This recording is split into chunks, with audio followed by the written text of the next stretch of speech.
Hola, hola, buenas noches. Bienvenidos al programa. Yo soy Jaime Bailey y hoy es miércoles 25 de agosto de 2021. Estamos saliendo en directo desde Miami para todo el mundo.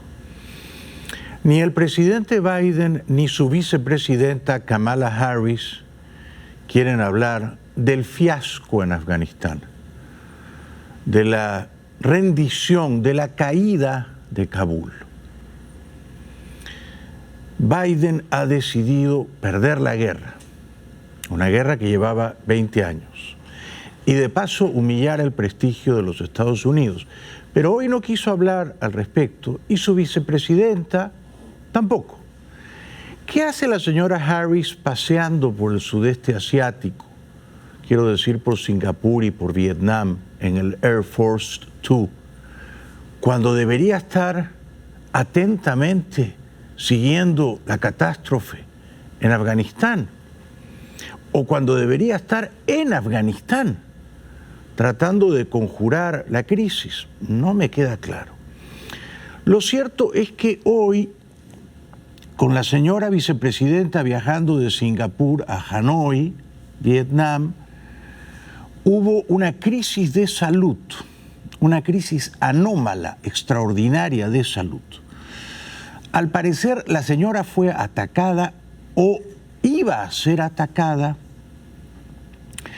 por la extraña, misteriosa, sospechosa agresión acústica conocida como el síndrome de La Habana, que afectó a decenas de diplomáticos de Estados Unidos apostados en La Habana 5 años atrás.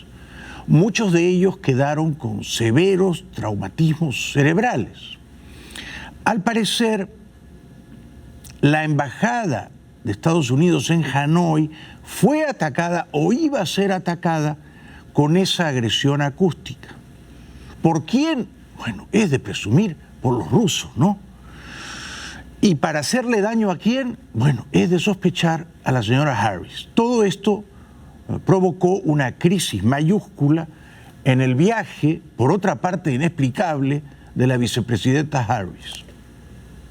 This morning, the vice president's tour of East Asia overshadowed by an alarming report of a potential case of Havana syndrome in Hanoi. What's your message to the staff on Havana syndrome? Here's my message. Here's my message to embassy staff. Thank you.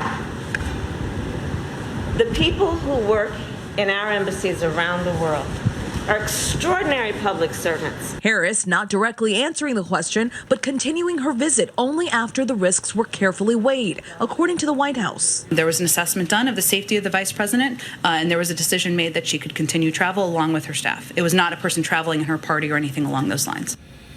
Pero es una irresponsabilidad, diría más, es una frivolidad que la vicepresidenta esté viajando por Singapur, país opulento si los hay, y por Vietnam, en medio de la crisis afgana y sin decir ni pío al respecto, y no habiéndose aclarado todavía cómo así esas decenas de diplomáticos de Estados Unidos y de Canadá apostados en La Habana fueron atacados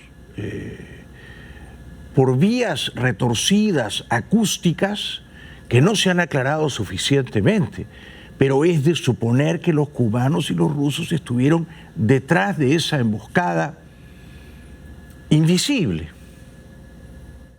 Havana syndrome was first documented in 2016 among embassy staffers in Cuba. More than 130 possible cases now reported across the globe. Victims experience a range of debilitating symptoms, including headaches, nausea, vertigo, trouble seeing or hearing, and some have even been diagnosed with traumatic brain injuries. But what or who is causing the symptoms is still unknown. What's scary about the Havana syndrome is how little we know about it. The lingering effects are described as like a long-term concussion, so debilitating, and we aren't really sure about how long the effects last. Es decir, que si los rusos pueden proseguir con su agresión acústica en perjuicio de diplomáticos de Estados Unidos, no solo en Cuba, pero en todo el mundo, incluyendo en Vietnam, y apuntando a la vicepresidenta, esto es muy grave, ¿no? Biden no dice palabra alguna. Tampoco habló hoy de la crisis, de la catástrofe en Afganistán. ¿De qué habló Biden hoy? de la guerra cibernética, como si eso fuera importante, ¿no? And I've made this a priority for my administration from the outset. And in May, I issued an executive order to modernize our defenses and improve our federal government's cybersecurity. Because of that order, government will only buy tech products that meet certain cybersecurity standards, which will have a ripple effect across the software industry, in our view, ultimately improving security for all Americans. Es decir que mientras arde Kabul, mientras los talibanes van buscando casa por casa a quienes eran colaboradores afganos del ejército de Estados Unidos en ese país, principalmente intérpretes, traductores, guías, informantes, historiadores, Biden habla de fortalecer nuestras defensas en la guerra cibernética. Tendría que estar hablando de la guerra contra los talibanes en Afganistán, que se ha perdido por su decisión terca y atropellada, contraviniendo la opinión de sus propios jefes militares. Es muy penoso. A Biden la presidencia le ha quedado grande. Biden no da la talla. Está muy mayor, es débil, es mentalmente precario, frágil, está mal informado y actúa bajo el trauma de la muerte de su hijo mayor, que fue a combatir en Irak y que fue producto de la radiación en la guerra en Irak. Entonces, claro, Biden es un individuo ya mayor, 78 años, que evoca a su hijo muerto porque fue a pelear en Afganistán y que dice, estas guerras se tienen que terminar. Pero no piensa como un estadista, piensa como un padre afligido, traumatizado. Y por supuesto lo comprendemos, pero no está a la altura de las circunstancias. Hoy le preguntaron, habló de la guerra cibernética, a nadie le interesaba eso, le preguntaron por Afganistán, no quiso responder, cayó en 7 idiomas, esbozó una sonrisa irónica, pero todo ello, su mudez o su mutismo, confirma que Biden está encapsulado en una burbuja fuera de la realidad. Thank you all very much, and thank the press for being here. We're going to go private now. Mr. President, if Americans are still in Afghanistan after the deadline, what will you do? Sir, what will you do if Americans are still there after the deadline? Sonríe, pero no responde, y no están las cosas para sonreír. Tendría que responder. Esta semana, en un acto oficial, el presidente Biden recibió una camiseta deportiva con su nombre en el dorso y, para perplejidad o confusión de las personas que le habían regalado esa prenda deportiva, Biden se puso de rodillas. No se sabía si era contra el racismo, contra la brutalidad policial, o si estaba emocionado, o si quería salir mejor en la foto. Pero la propia gente que le regaló la camiseta dijo, no, la verdad que no entendimos por qué se arrodilló.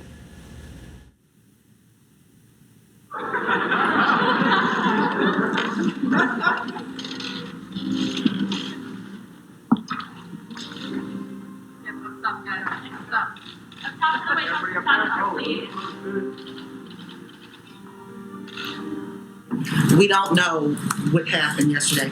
Was he in support of taking the knee, support of police reform, or was he just kneeling? Because we were told to ask here. Well, the president certainly supports police reform, but he also was taking a photo with a sports team, and he has also kneeled on other occasions with sports teams in the past.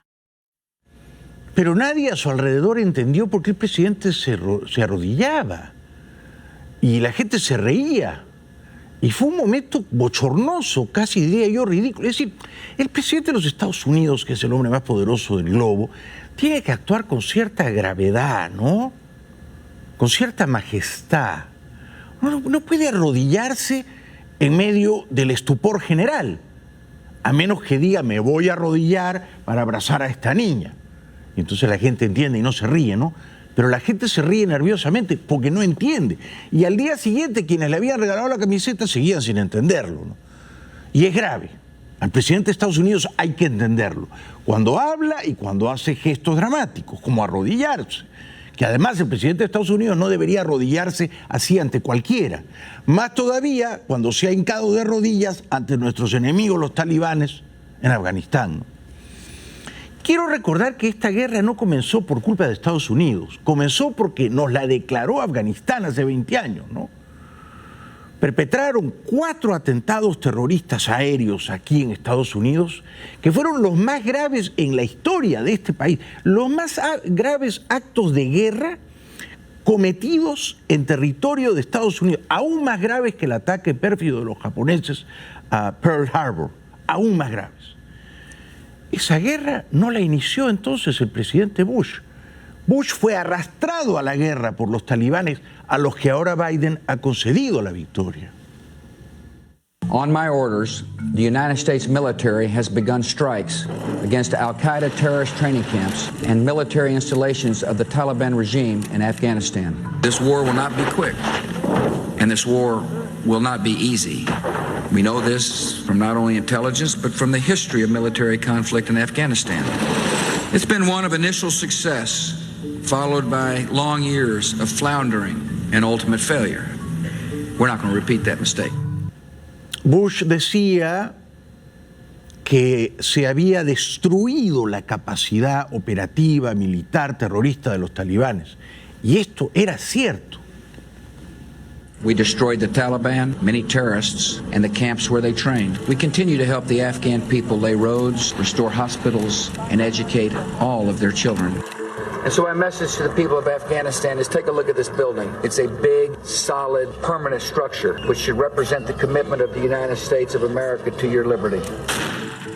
For all the good work we've done in that country, it is clear we must do even more. I'm announcing today additional American troop deployments to Afghanistan. Ese compromiso que anunciaba Bush con la libertad de Afganistán, con un régimen democrático que protegiese a las mujeres, ese compromiso ha sido quebrantado por el señor Biden. Mal que mal, Afganistán era una democracia, incipiente, precaria, pero era una democracia desde 2004. Karzai ganó 2 periodos, ahora Ghani lo había elegido el pueblo. ¿No le preocupa al señor Biden sacar a sus tropas de Afganistán precipitada, deshonrosamente, y propiciar que lo que era una democracia en construcción sea ahora un régimen autocrático fundamentalista? ¿No le preocupa eso? No digamos ya los derechos humanos de las mujeres de Afganistán. Porque la guerra no se estaba perdiendo. Se había dado de baja a Bin Laden, que era el objetivo número 1. Se había impedido que los talibanes y Al-Qaeda perpetrasen más atentados terroristas aquí en Estados Unidos. Y han pasado 20 años. Y Afganistán, mal que mal, era un país mucho mejor que antes de la invasión. No había razón alguna entonces para rendirse y para provocar la caída del país en manos de los talibanes. El propio Obama, siendo Biden su vicepresidente, lo entendió con su habitual lucidez y mandó más tropas a Afganistán. Today I'm announcing a comprehensive new strategy for Afghanistan and Pakistan. I've already ordered the deployment of 17,000 troops. At the same time, we will shift the emphasis of our mission to training and increasing the size of Afghan security forces. I have determined that it is in our vital national interest to send an additional 30,000 U.S. troops to Afghanistan. We will begin the transition of responsibility to Afghans and start reducing American forces next July. Y luego, hace exactamente 10 años, Obama anunció al mundo que había liquidado a Bin Laden en Pakistán. No por eso retiró a todas las tropas de Estados Unidos de Afganistán, perdón. Y por cierto, la operación de madrugada a Pakistán que Obama ordenó contó con la desaprobación de Biden. Biden dijo, no entremos. Bueno, eso queda para la historia. Pero Obama, caído, liquidado Bin Laden, dice, nos quedamos con 10.000 efectivos en Afganistán, por lo menos. ¿Por qué no podía ahora Biden quedarse con los 6.000 que están en el aeropuerto y, digamos, instalar una base militar permanente en Afganistán, si ya estaban ahí y la guerra, mal que mal, se estaba ganando? Tonight, I can report to the American people and to the world. The United States has conducted an operation that killed Osama bin Laden, the leader of Al-Qaeda. More than 60,000 of our troops have already come home from Afghanistan. Together with our allies, we will complete our mission there by the end of this year, and America's longest war will finally be over. President Ghani has requested some flexibility on our drawdown timelines, decided that we will maintain our current posture of 9,800 troops through the end of this year. Y aunque el señor Obama, siendo Biden su vicepresidente, comprendía que Afganistán era un país altamente complejo de gobernar, de reconciliar, de civilizar, un país bárbaro, fragmentado en etnias tribales, con una violencia terrorista atomizada entre varios grupos, Obama reconocía que Estados Unidos debía mantener una presencia militar allí de por lo menos 8,000 hombres y mujeres. We also can't try to take over and rebuild every country that falls into crisis. That's not leadership. It's the lesson of Vietnam. It's the lesson of Iraq, and we should have learned it by now. I'm announcing an additional adjustment to our posture. Instead of going down to 5,500 troops by the end of this year, the United States will maintain approximately 8,400 troops in Afghanistan into next year through the end of my administration. O sea que Obama tuvo la oportunidad de irse después de matar a Bin Laden y no se fue.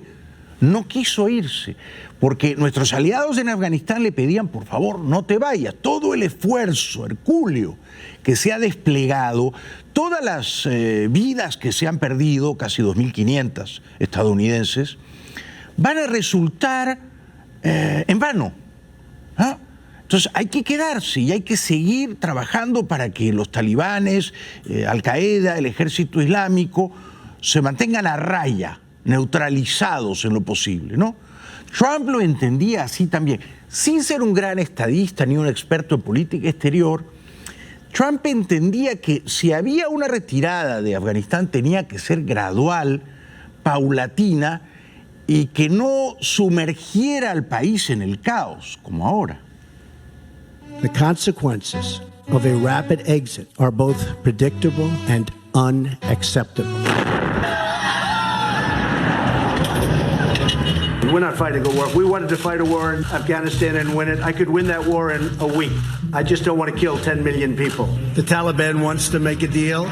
We just signed an agreement. We'll be bringing it down to approximately 8,600. Bad things happen, we'll go back. Es decir, que Trump coincidía con Obama. Obama dijo por lo menos 8,000 soldados. Trump también dijo, por lo menos nos quedamos con 8,000.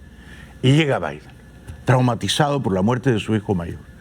Y Biden decide lanzar el ultimátum, agosto 31, sin consultar con sus aliados europeos, las cancillerías de Londres, de París, de Berlín, sin avisarles.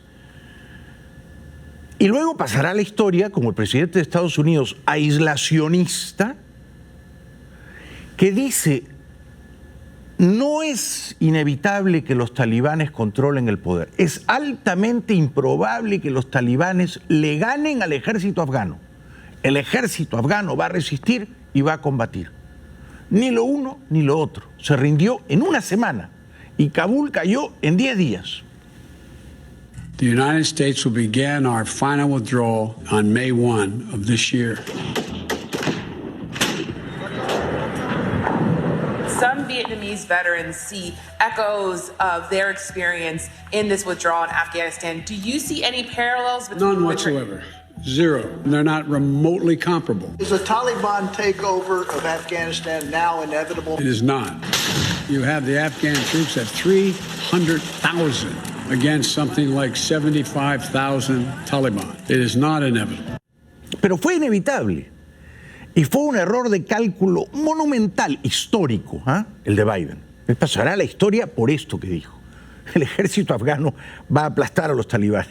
Fue al revés y la guerra duró una semana y en realidad no fue una guerra, porque el ejército afgano se rindió y salieron todos corriendo como conejos. Entonces, ¿qué inteligencia tenía Biden para hacer este diagnóstico? Es grave, ¿no? porque queda ante el mundo como un presidente muy mal informado y que toma decisiones profundamente incorrectas, que la realidad desmiente de inmediato casi. Es grave, ¿no? Ahora los talibanes controlan todo, salvo el aeropuerto de Kabul. Estados Unidos se va la próxima semana y hay que ver el caos que sobrevendrá. The Taliban advance appears unstoppable. Regional capitals are falling like dominoes. The Taliban has seized control of Kunduz. Today it was Ghazni. UN says this is likely to be the deadliest 12 months yet. The Taliban are now in control of Afghanistan after taking over the capital, Kabul. I stand squarely behind my decision. This did unfold more quickly than we had anticipated. I will not mislead the American people by claiming that just a little more time in Afghanistan will make all the difference, nor will I shrink from my share of responsibility for where we are today. I am President of the United States of America, and the buck stops with me.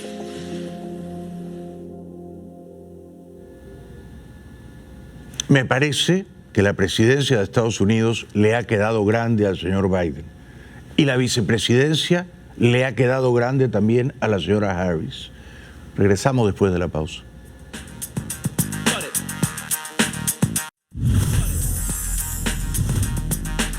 A pesar de que Estados Unidos se ha rendido en Afganistán, el secretario de Estado Blinken, que es como el ministro de Exteriores de Biden, parece contento.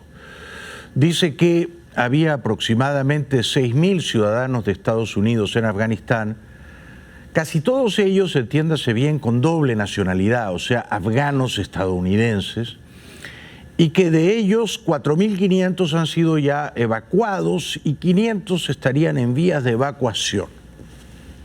Many of you have asked how many U.S. citizens remain in Afghanistan who want to leave the country. Based on our analysis, starting on August 14, when our evacuation operations began, there was then a population of as many as 6,000 American citizens in Afghanistan who wanted to leave. Over the last 10 days, roughly 4,500 of these Americans have been safely evacuated, along with immediate family members. Over the past 24 hours, we've been in direct contact with approximately 500 additional Americans and provided specific instructions on how to get to the airport safely. Pero no todos pueden llegar al aeropuerto porque las vías de acceso están controladas por los talibanes, algunos no se atreven a intentarlo por temor a perder la vida. Blinken afirma que faltarían unos 1.000 ciudadanos estadounidenses en Afganistán, que los están buscando agresivamente, no están seguros de que los van a encontrar antes del deadline de agosto 31. For the remaining roughly 1,000 contacts that we had, who may be Americans seeking to leave Afghanistan, we're aggressively reaching out to them multiple times a day through multiple channels of communication, phone, email, text messaging, to determine whether they still want to leave and to get the most up-to-date information and instructions to them for how to do so. Some may no longer be in the country. Some may have claimed to be Americans, but turn out not to be. Some may choose to stay. Para mi estupor, para mi conmoción, Blinken dice que después del ultimátum de agosto 31, Estados Unidos seguirá sacando ciudadanos de este país en Afganistán y colaboradores afganos con el ejército de Estados Unidos. ¿Y cómo los va a sacar? ¿No habrá ya un soldado de Estados Unidos allí? ¿El aeropuerto estará en manos de los talibanes? ¿Cómo va a sacar a la gente, sobre todo a los colaboradores afganos, a quienes Estados Unidos prometió que iba a sacar? The President said yesterday, we're on track to complete our mission by August 31st, provided the Taliban continue to cooperate and there are no disruptions to this effort. The President has also asked for contingency plans in case he determines that we must remain in the country past that date. But let me be crystal clear about this. There is no deadline on our work to help any remaining American citizens who decide they want to leave to do so, along with the many Afghans who have stood by us over these many years and want to leave and have been unable to do so. That effort will continue every day past August 31st. Pero ¿cómo, señor Blinken? ¿Cómo si el aeropuerto de Kabul está ya dominado la próxima semana por los talibanes, si no se permiten vuelos de líneas aéreas comerciales? ¿Cómo? ¿Cómo Estados Unidos, sin tener ya tropas en tierra, va a buscar y sacar a ciudadanos de Estados Unidos en Afganistán o a colaboradores afganos que han quedado abandonados a su suerte? No va a ser posible. Entonces uno se queda sorprendido, ¿no? La televisión española nos informa de que patrullas de afganos recorren las inmediaciones, las proximidades del aeropuerto, tratando, por supuesto, de intimidar a cualquiera que procure llegar al aeropuerto de Kabul. Patrullas de talibanes recorren las calles de Kabul y controlan los accesos al aeropuerto. Los afganos sin visado o permiso tienen prohibido el acceso. ¿A dónde podemos ir?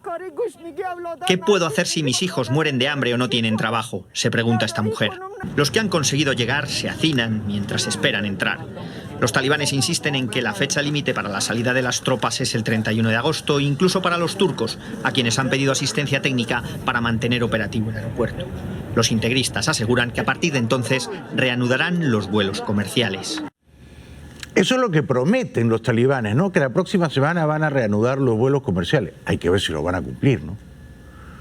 Porque los líderes europeos del G7 le pidieron a Biden: estira tu ultimátum, no estamos a tiempo de hacer la tarea antes de agosto 31, y Biden fue terco, obstinado y dijo: no, agosto 31 y de esa fecha no me muevo. Pese a las presiones, Biden mantiene la fecha de salida. Washington dice que ha sacado a 4.400 estadounidenses entre los casi 88.000 evacuados. El Pentágono afirma que apurará los plazos, pero que priorizará la evacuación militar en los últimos 2 días. Los aliados se adaptan a este calendario y también aseguran que aprovecharán hasta el último minuto. Francia espera poder finalizar la operación antes de que acabe el plazo, mientras que Países Bajos admite que no podrá evacuar a tiempo a todos los afectados. Pero el primer ministro británico, Boris Johnson, está molesto y decepcionado de Biden, ¿no? Porque le pidió que aplazara o pospusiera el ultimátum y Biden no quiso. Entonces Boris dice: es indispensable tener una vía segura, un corredor seguro de acceso al aeropuerto después de agosto 31, para seguir sacando a la gente a la que prometimos que sacaríamos. The number one condition we're setting as G7 is that they've got to guarantee right the way through August the 31st and beyond safe passage for those who want to come out. Now, someone will say that they don't accept that, and some of them, I hope, will see the sense of that, because the G7 has very considerable leverage, economic, diplomatic, and political.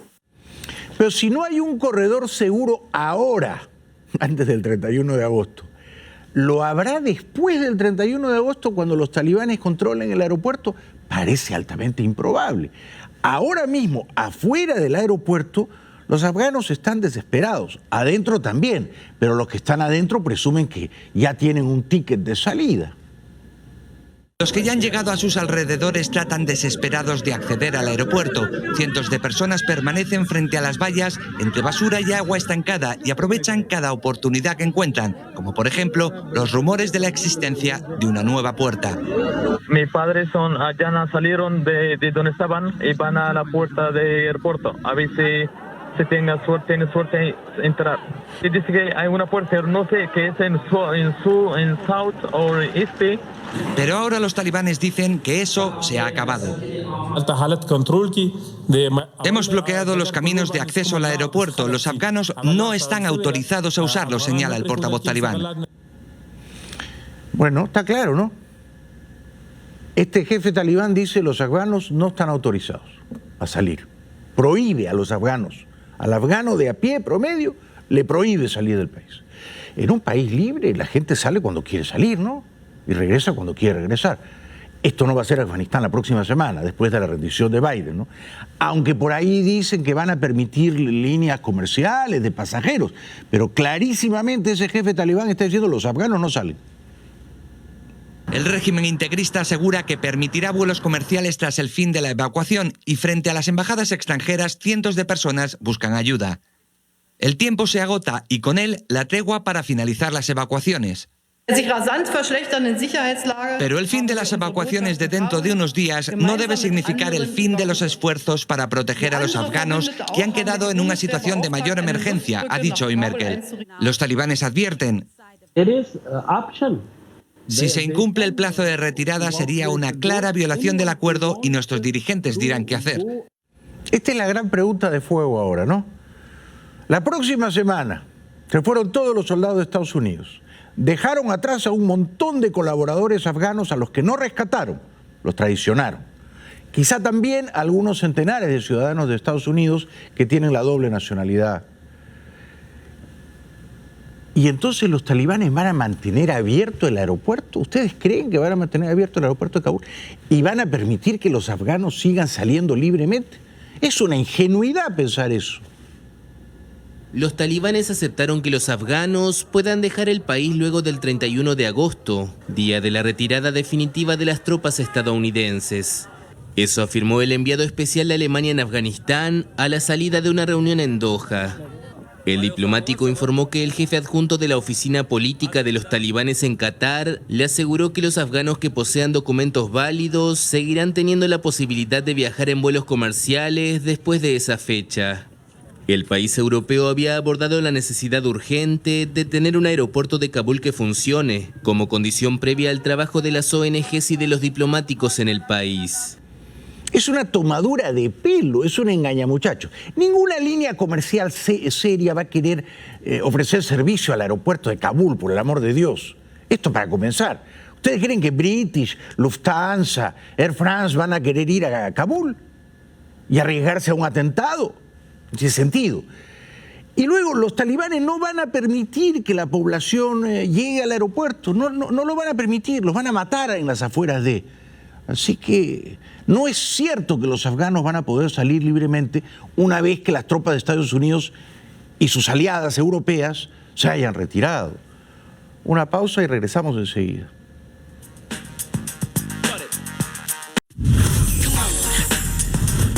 Bienvenidos de vuelta.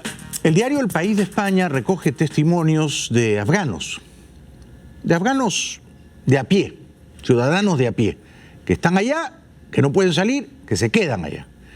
Esto es muy impresionante. Un joven afgano que nos revela que la economía afgana está totalmente dolarizada. ¿Ah? O sea, se van los soldados de Estados Unidos, pero queda el dólar.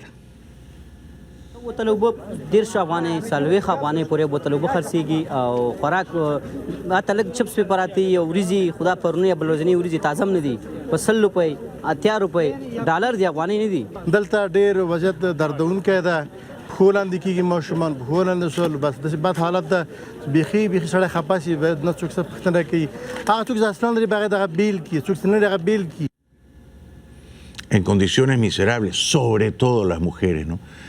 Este otro joven afgano expresa su preocupación respecto del futuro.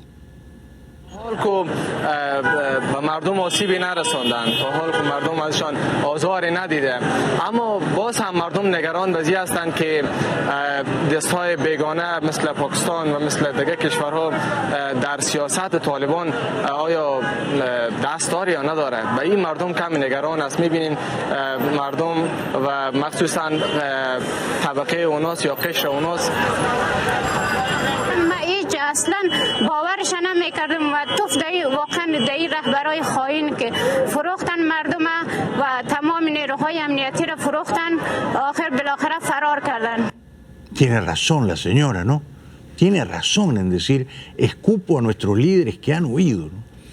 Se supone que era un ejército el afgano que había sido equipado, entrenado, financiado por Estados Unidos. Se supone que tenía un poder de fuego superior al de los talibanes. Nadie quiso pelear, se rindieron, quemaron los uniformes, salieron todos corriendo, se escondieron. Es increíble. Comenzando por el propio presidente afgano, Ghani, ¿no? Que dijo, ya vuelvo, muchachos. No ha vuelto, ¿eh? No ha vuelto. Bueno, así las cosas, un jefe talibán conmina a la población a no abandonar la patria. les dice que están obligados a quedarse y a cumplir la ley puritana, la interpretación puritana intolerante del Islam, del Corán que hacen ellos, ¿no?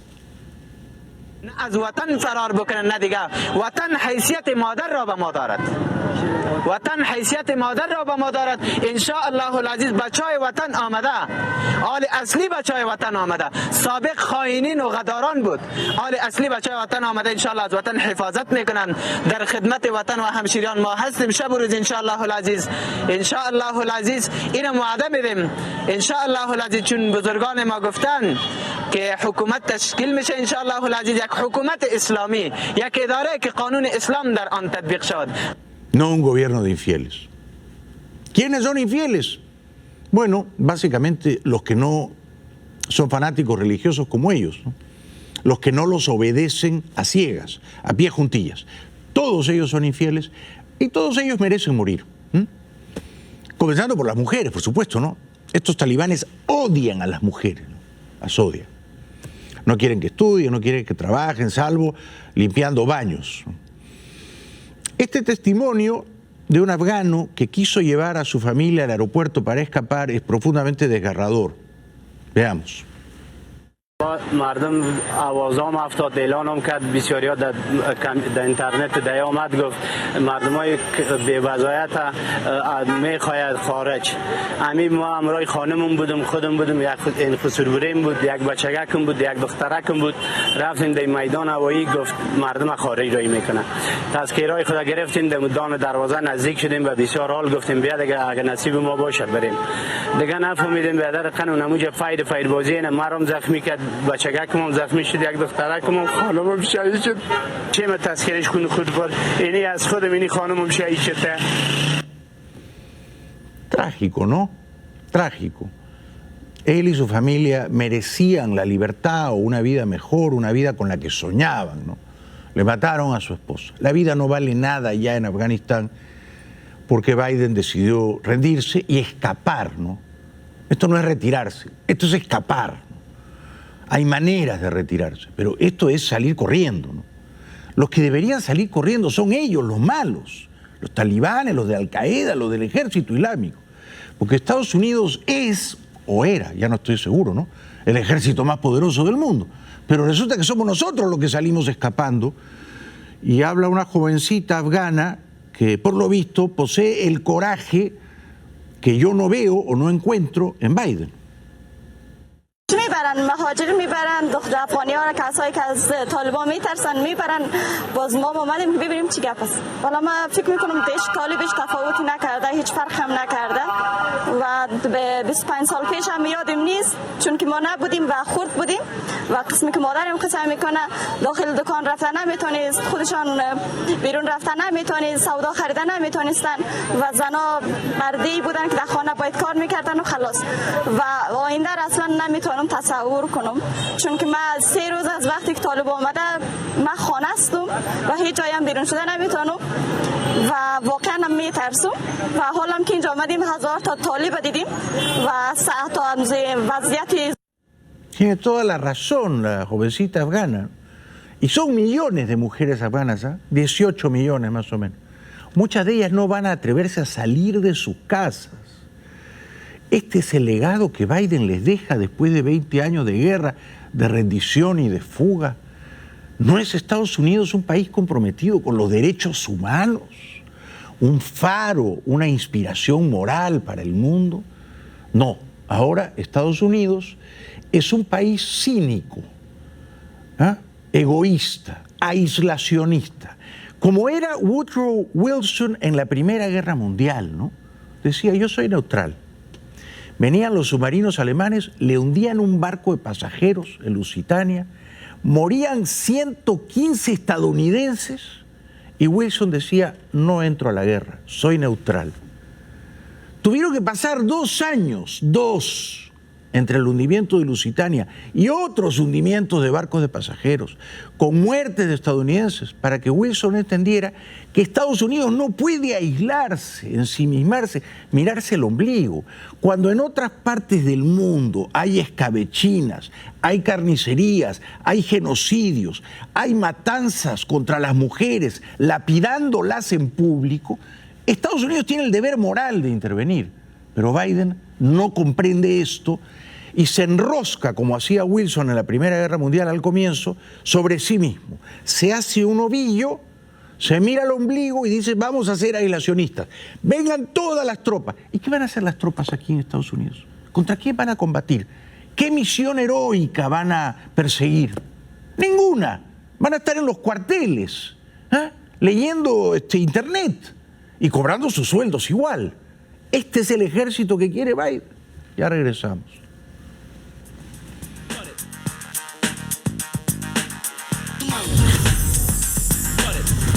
Este reportaje de la televisión alemana sobre la crisis en Afganistán es muy interesante porque hablan con veteranos del ejército de ese país que combatieron en Afganistán.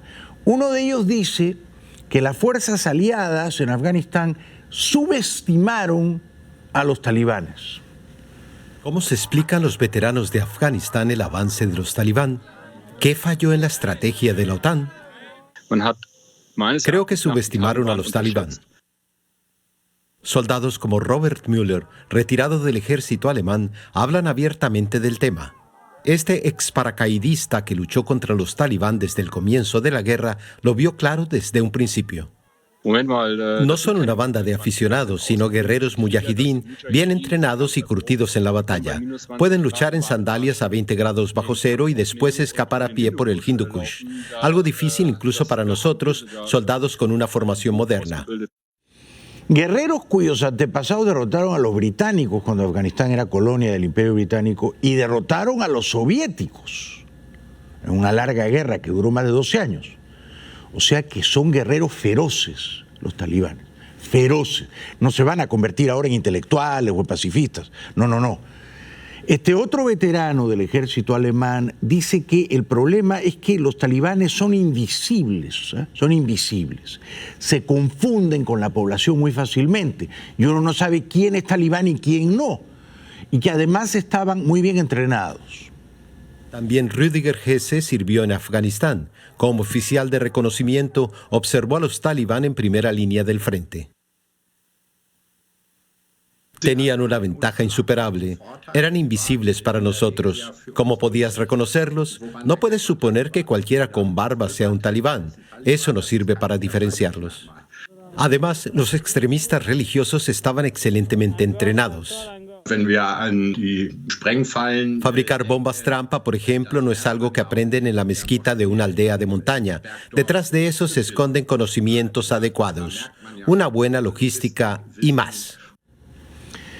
Otro experto veterano militar alemán que peleó en Afganistán y que entonces sabe lo que está diciendo, dice que los talibanes eran muy fuertes en las poblaciones y las aldeas, los villorrios más alejados. Allí eran mayoría y eran hasta populares. Las tropas de la OTAN no lograron contrarrestar su fuerza. Si bien pudieron controlar las ciudades, en las regiones rurales eran incapaces, pese a su moderno equipamiento militar. Ahí comencé a tener mis dudas sobre si lo que estábamos haciendo podía sostenerse a largo plazo, ya que para ello se necesitaba mucho dinero, muchos suministros y también a nivel logístico era un reto imposible. Para los veteranos estaba ya entonces claro que los talibanes tenían el tiempo de su lado. Sabían que en algún momento la OTAN saldría de Afganistán. Simplemente esperaban. Hace ya tiempo que los talibanes dijeron, ustedes tienen los relojes, pero nosotros el tiempo. Qué buena frase, ¿no? Ustedes tienen los relojes, pero nosotros el tiempo. Y estos militares alemanes que pelearon en Afganistán sí parecen sorprendidos por la forma en que Biden ejecutó la retirada. El momento llegó cuando Estados Unidos anunció su retirada del país. Los talibán lo tomaron como una invitación para tomar las ciudades, incluida Kabul. El ejército afgano fue incapaz de contenerlos. Lo único que pudieron hacer fue ponerse a salvo. Todo el mundo tiene derecho a vivir, a sobrevivir y a cuidar de su familia. Los veteranos creen que tanto el ejército alemán como la OTAN subestimaron la capacidad de los talibanes y su influencia, una amarga constatación. El ejército sirvió para ganar tiempo, y el tiempo ganado no fue bien aprovechado por los políticos. De manera que estamos en el mismo punto que hace 20 años. Me gustaría que los políticos nos explicaran por qué estuvimos en Afganistán. La respuesta es simple, porque Afganistán le declaró la guerra a Estados Unidos hace 20 años. La otra pregunta es por qué nos teníamos que ir de esta manera. Estados Unidos tiene bases militares en Japón, en Corea del Sur, en Qatar, en Arabia Saudí. Tiene una base militar en Cuba, Guantánamo. Y tiene 4 bases militares en Europa. Podía dejar una base en Afganistán. Ya regresamos.